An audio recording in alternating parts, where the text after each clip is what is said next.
Assalamualaikum warahmatullahi wabarakatuh. Kami dari kelompok 3, saya Muhammad Alwin dan rekan saya Siti Munawaroh.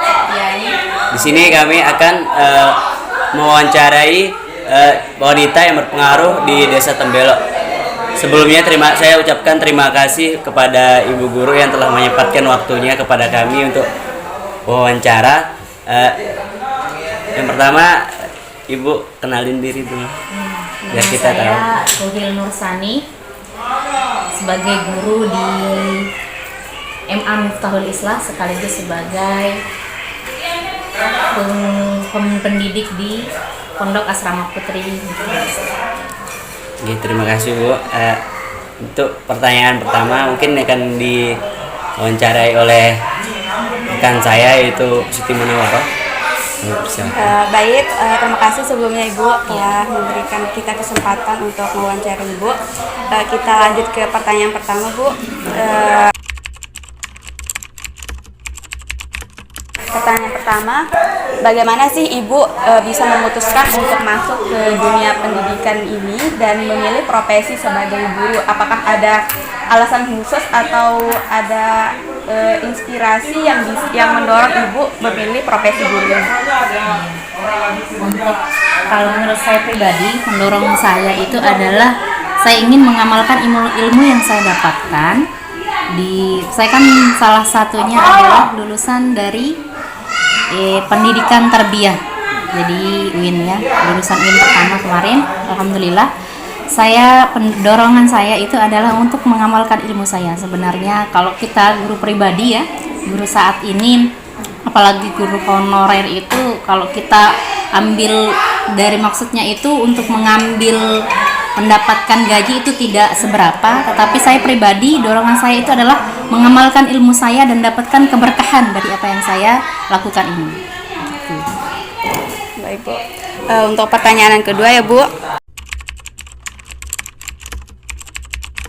Bagaimana sih Ibu memandang peran seorang guru dalam membentuk karakter anak bangsa? Kalau saya yang paling utama itu untuk membentuk karakter bangsa itu sangat berpengaruh guru itu. Kenapa? Karena guru itu yang mengajarkan ya, walaupun guru kita itu sebagai guru harus paham dulu guru itu apakah dia hanya sebagai guru atau sebagai pendidik.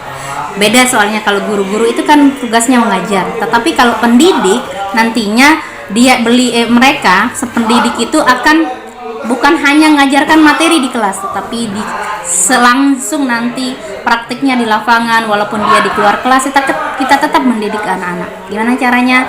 Misalnya paling sederhana, mengajarkan anak untuk melatih kebersihannya, mengajarkan anak untuk kedisiplinannya, itu adalah pendidik.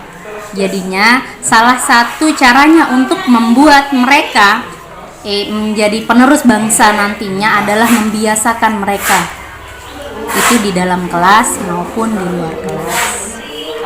Baik, selanjutnya Bu. Untuk peran sosial generasi muda. Nah, peran sosial generasi muda ini kan sangat penting di masyarakat. Dalam konteks ini, guru ini kan sebagai agen pembelajaran yang memiliki tanggung jawab besar dalam mendidik dan membimbing generasi muda. Nah, bagaimana Ibu dapat mengembangkan strategi untuk memastikan bahwa tersebut benar-benar memahami pentingnya peristiwa sosial di masyarakat? Kalau saya pribadi, sebenarnya untuk memastikan itu tidak bisa kita pastikan ke depannya anak itu bagaimana. Tetapi pendidik itu ya karena pendidik itu kan kita mendidik manusia. Manusia itu tidak semuanya bisa langsung ngerti apa yang kita sampaikan. Kalau kita sebagai guru, harapan kita sebagai guru itu setiap pelajaran atau aktivitas berkomunikasi dengan mereka, saya itu selalu lakukan dengan cara memberikan motivasi bahwa sebenarnya tujuan akhir dari pendidikan kita itu adalah kita dari masyarakat untuk masyarakat.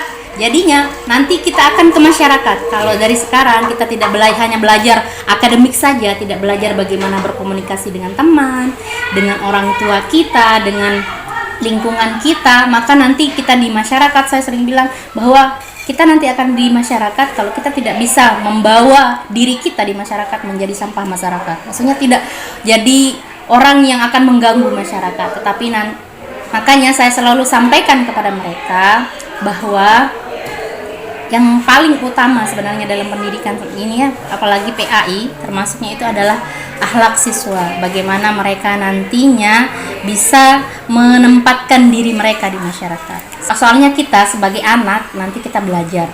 Kalau kita hanya akademik saja, yang pintar akademik tetapi tidak bisa berkomunikasi dengan masyarakat, maka nanti juga akan tidak dihargai oleh orang. Begitu ya. Baik Bu, untuk pertanyaan selanjutnya ya.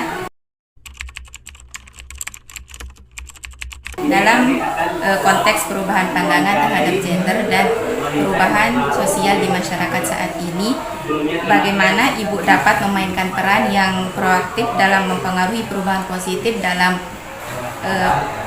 pandangan masyarakat terhadap gender dan dalam kontribusinya, dan adakah langkah yang konkret yang bisa Ibu ambil untuk mendukung perubahan sosial ini secara langsung? Untuk kita mempersamakan gender ya, soalnya sekarang zamannya sudah luar biasa maju ya. Bukan hanya laki-laki saja yang bisa mendapatkan pendidikan yang bagus, yang baik, bisa jadi guru ya atau sebagainya, tapi perempuan juga sama. Seperti saya juga kebetulan saya ya, alhamdulillah saya juga ada mendidik di asrama putri.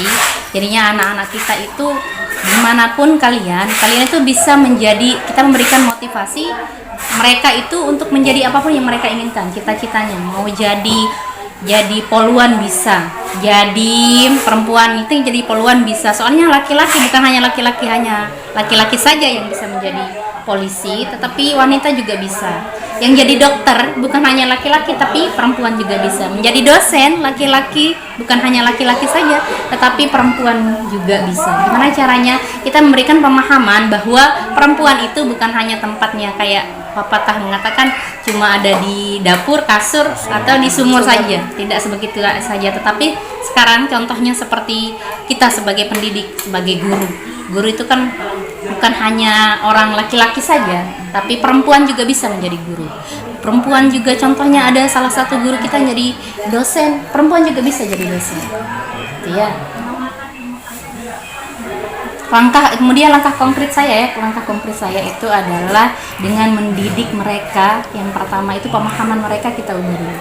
Jangan hanya besok kan kita kan jadi setelah kita nikah kan cuma di dapur saja. Jadinya sekarang itu dapur yang bagaimana yang diinginkan? Apakah dapur yang hanya itu saja atau dapur yang lebih berkelas? Jadi kita memberikan pemahaman kepada anak-anak kita atau yang putri-putri ini bahwa gender laki-laki maupun perempuan itu tidak ada bedanya di dalam kita mencari tujuan hidup kita. Baik, untuk pertanyaan selanjutnya ya Bu. Bolehkah Ibu ceritakan sedikit tentang bagaimana situasi pendidikan di daerah ini dan apakah ada kontribusi yang Ibu lakukan untuk meningkatkannya di desa ini? Untuk kontribusi saya untuk memajukan pendidikan itu adalah dengan salah satunya adalah dengan berkomunikasi dengan masyarakat. Kita kan kalau kita sebagai ibu, apalagi saya sebagai ibu juga, ketika kita ketemu di jalan dengan masyarakat itu, kita bagaimana misalnya kepada ibu dari salah satu siswa kita tanyakan gimana sih hasil anaknya, gitu, apakah ada perubahan setelah belajar di sini atau tidak. Juga memberikan pemahaman kepada orang tua bahwa pendidikan itu di zaman sekarang ini sangat dibutuhkan.